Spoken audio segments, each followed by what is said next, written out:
Good morning students. Class 12th का 15th chapter जो है to autumn written by John Keats, ये एक पोयम है और ये नेचर के बारे में है। जॉन कीट्स ज़्यादातर नेचर पे ही पोयम लिखा करते थे और यहाँ मैं अभी आपको पूरा पढ़ के बताऊंगी। Among the romantic poets, Keats 1795-1821 was the last to be born and the first to pass away. His great works are Endymion, Hyperion, and the Fall of Hyperion. But his fame and largely in mortality rests on his five great odes: Ode to Psyche, Ode on Melancholy, Ode to a Nightingale, Ode on an Grecian Urn, and Ode to Autumn.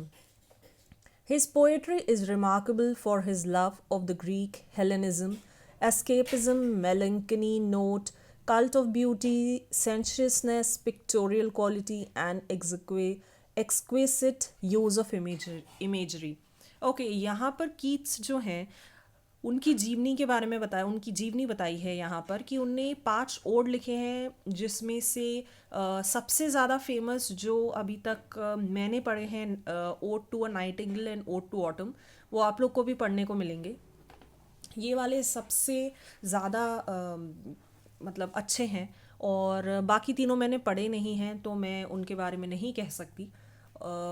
ये यहाँ पर चीज़ों को काफ़ी beautiful portray करते हैं, सेंशियसनेस होता है उनकी, जो भी वो नेचर के बारे में लिख रहे हों, जिस भी चीज़ के बारे में लिखते हों उसकी ब्यूटी को वो कैप्चर करते हैं अपनी राइटिंग में, और ऐसा वो लिखते हैं कि अपन उसको इमेज की तरह पूरा देख सकते हैं कि वो ऐसा लगता है आंखों के सामने पिक्चर चल रही है, तो वो चीज़ें समझना बहुत आसान हो जाता है।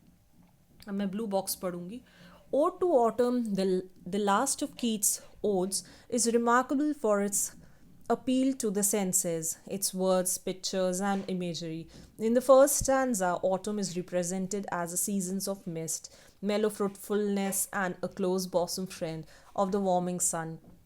The second stanza picturizes autumn as an harvester, a crop cutter, a reaper, and a cider maker. The third is a stanza of autumn's colors and music in the words of Crompton Rickett. The first stanza is a symphony of color, the second is a symphony of movement, the third is a symphony of sound. It is for this that his poetry is known for its sensuousness. तो यहाँ पर इनने nature को इतना सेंशियसली present किया है कि उसे पढ़ने में समझने में भी बहुत मज़ा आता है और बहुत ही अच्छा लगता है। अब मैं एक एक करके आपको स्टैंजा समझाऊंगी, रीड करूंगी और फिर समझाऊंगी। Season of mist and mellow fruitfulness, close bosom friend of maturing sun, conspiring with his how to load and bless, with fruit the vine that round the thatch eaves run.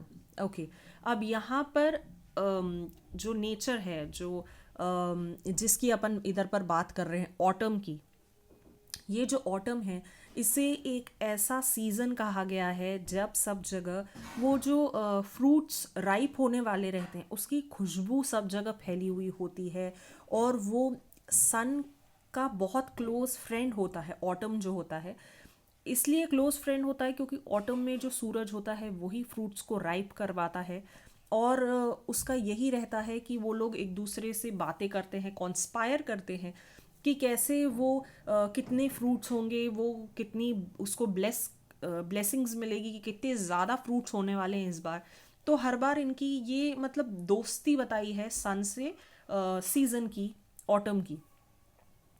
और जो generally आपको शायद ये वाली बात पता होगी, जो वाइन्स होते हैं, वाइन्स मतलब जो क्रीपर वाले पेड़ होते हैं, उनके लिए स्पेशल हट्स या घर टाइप से बनाए जाते हैं, जिससे कि उसके ऊपर वो जो जिससे घर बनाया है, लकड़ियां हैं, उस पे चढ़ चढ़ के वाइन्स ऊपर चढ़ते हैं, और वहाँ पर वाइन जो क्रीपर्स होते हैं वो पेड़ पूरे लगते हैं। जैसे जनरली वाइन्स में अपना ग्रेप्स आ जाता है और ग्रेप्स के लिए थैचेस बनाए जाते हैं। थैचेस इज़ लकड़ियों को स्ट्रेट पहले वर्टिकल रखा जाता है और हॉरिजॉन्टली उसके ऊपर कवर कर दिया जाता है, जिससे कि इन लकड़ियों पे वाइन्स चढ़ जाती हैं।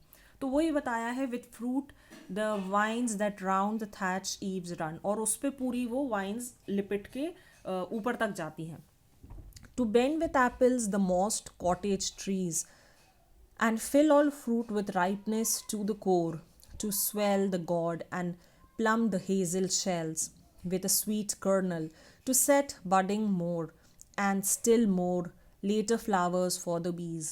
ओके अब यहाँ पर बता रहे हैं कि जो कॉटेज ट्रीज़ होते हैं, जो ट्रीज़ होते हैं जो एक साथ मतलब एक पूरा एरिया रहता है जहाँ पर सिर्फ वो ही ट्रीज़ लगते हैं, जैसे एप्पल ट्रीज़ हैं तो पूरे में एप्पल ट्रीज़ ही लगेंगे, तो वहाँ पर वो राइप हो रहे हैं और इतना राइप होते हैं, बिल्कुल अपने फुल राइपनेस में आते हैं वो।